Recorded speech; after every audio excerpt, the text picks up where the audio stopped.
পার্বত্যাঞ্চলের সবশেষ খবর জানাতে রাঙামাটি থেকে সরাসরি যোগ দিচ্ছেন সহকর্মী জিয়াউল হক এবং খাগড়াছড়ি থেকে যোগ দিচ্ছেন নুরুস্সাফা মানিক। রাঙামাটির খবর জানাবেন আমাদেরকে জিয়াউল হক। ইমা, রাঙামাটির যে পরিস্থিতি, রাঙামাটিতে যে সম্প্রীতির যে আজকে যে সকাল থেকে জেলা প্রশাসনের উদ্যোগে এখানকার একটি কোর কমিটির মিটিং হয়েছিল, বিশেষ আইন শৃঙ্খলা সভা, সেই সভা থেকে তারপরে তারা এখান থেকে বের হয়ে রাঙামাটি যে ক্ষতিগ্রস্ত স্থানগুলো সেগুলো ঘুরে দেখেছেন।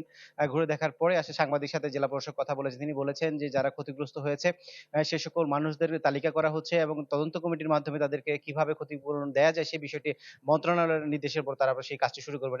একই সময় সেখানে পুলিশ সুপার ছিলেন, পুলিশ সুপার আমাদেরকে জানিয়েছেন যে এই ঘটনায় ইতিমধ্যে 2টি মামলা দায়ের করা হয়েছে। মামলার পরিপ্রেক্ষিতে তদন্ত কাজ পুলিশ শুরু করেছে।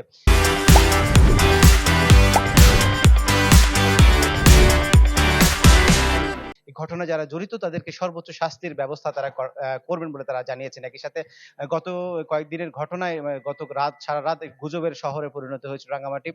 পাহাড়ি এলাকাগুলোতে বাঙালি এলাকাগুলোতে পাহাড়ি হামলা গুজব ছিল, কিন্তু সবশেষ সকালবেলা পর্যন্ত কোনো ধরনের হামলার ঘটনা ঘটেনি। এখনো পর্যন্ত আইন শৃঙ্খলা পরিস্থিতি বা স্বাভাবিক পরিস্থিতি খুব দিন দিন উন্নত হচ্ছে বলা চলে।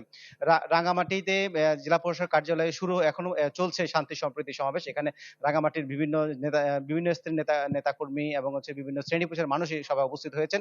জেলা প্রশাসক ছাড়াও পুলিশ সুপার এবং সদর জোন কমান্ডার এই সভায় উপস্থিত রয়েছেন। এখান থেকে আসলে একটি বিশেষ বার্তা দেওয়ার চেষ্টা করা হচ্ছে জেলা প্রশাসক কার্যালয় থেকে।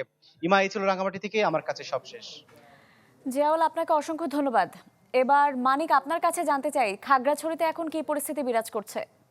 গত শুক্রবার, যেটি বৃহস্পতিবারে খাগড়াছড়িতে উৎপত্তি এবং শুক্রবারে হচ্ছে রাঙ্গামাটিতে, এর জের ধরে যে পাহাড়ের যে একটি থমথমে পরিস্থিতি ছিল, সেই থমথমে পরিস্থিতি কিন্তু আমি সকাল থেকে বিভিন্ন বুলেটিনে বলছিলাম আসলে স্বাভাবিক হতে শুরু করেছে খাগড়াছড়ি জেলায়, এবং মানুষ যে স্বাভাবিক যে কার্যক্রম, সেই স্বাভাবিক কার্যক্রমে ফেরার জন্য কিন্তু তারা যে যার মতো করে চেষ্টা করে যাচ্ছেন। এবং এখন পর্যন্ত খাগড়াছড়িতে আমরা দেখেছি যে সবকিছু স্বাভাবিক আছে। অবরোধ চললেও কিন্তু খাগড়াছড়ি শহর কেন্দ্রিক যে ব্যবসা প্রতিষ্ঠান কিংবা গণপরিবহন, তার সব চলাচল কিন্তু স্বাভাবিক রয়েছে।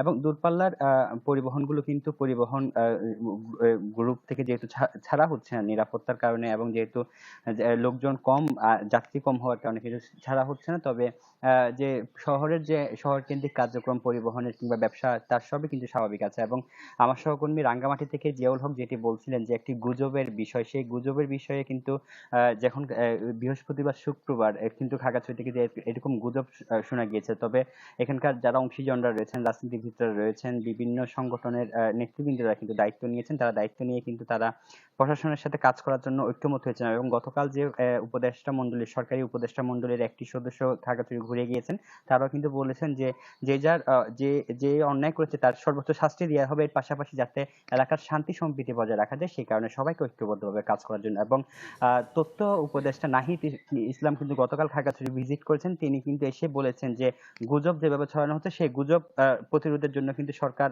নজরদারি রেখেছে, এবং যে গুজব প্রতিরোধের জন্য একটি সেল গঠনের পরিকল্পনার কথা আমাদেরকে জানিয়েছিলেন সাংবাদিকদেরকে নাহিদ।